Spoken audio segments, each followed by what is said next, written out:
Ya en el siglo V a.C., Leucipo y Demócrito plantearon la existencia de los átomos. Y en el año 60 a.C., el romano Lucrecio, en su poema sobre la naturaleza de las cosas, en los versos del 113 al 140, describe el movimiento browniano, o lo que después se conocería como el movimiento browniano, de partículas de polvo que se observan cuando un rayo de luz pasa a través de una ventana. El mismo Lucrecio presenta este hecho como una prueba de la existencia de los átomos. Observa lo que acontece cuando rayos de sol son admitidos dentro de un edificio y cómo arroja la luz sobre los lugares oscuros.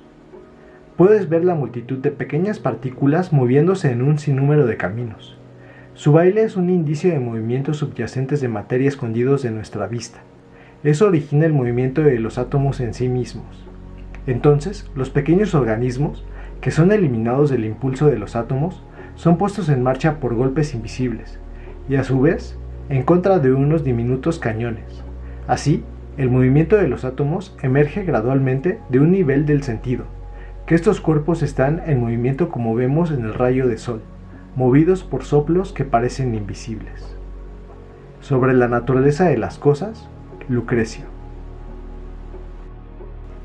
Ya en 1785, Jan Ingenhousz describió el movimiento de partículas pulverizadas de alcohol o el movimiento irregular de estas partículas sobre una superficie de alcohol. Sin embargo, como su nombre lo dice, el movimiento browniano se le atribuye tradicionalmente al botánico Robert Brown por sus descubrimientos de 1827 o su descripción del movimiento irregular de partículas en las cavidades de un grano de polen que observó bajo un microscopio. En su trabajo, él concluye que las partículas no están vivas. Sin embargo, no explica a qué se debe tal movimiento. Y fue hasta 1880 que Thorvald Fiele describe matemáticamente este movimiento en un trabajo o en un documento sobre los mínimos cuadrados.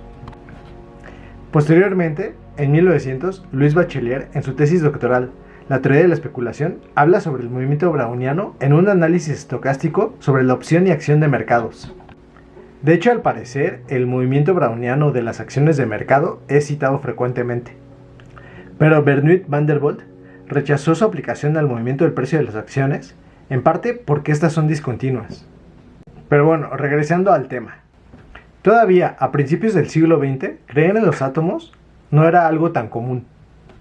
Había muchas evidencias indirectas, como los modelos de Dalton. Sin embargo, muchos científicos pensaban que seguía siendo un modelo matemático que funcionaba y ya. O sea que no eran algo real.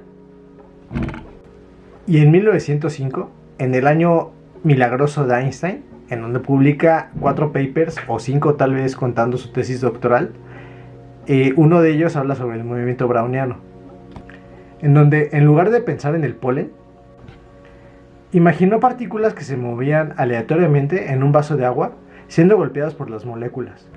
Moléculas invisibles, pero reales.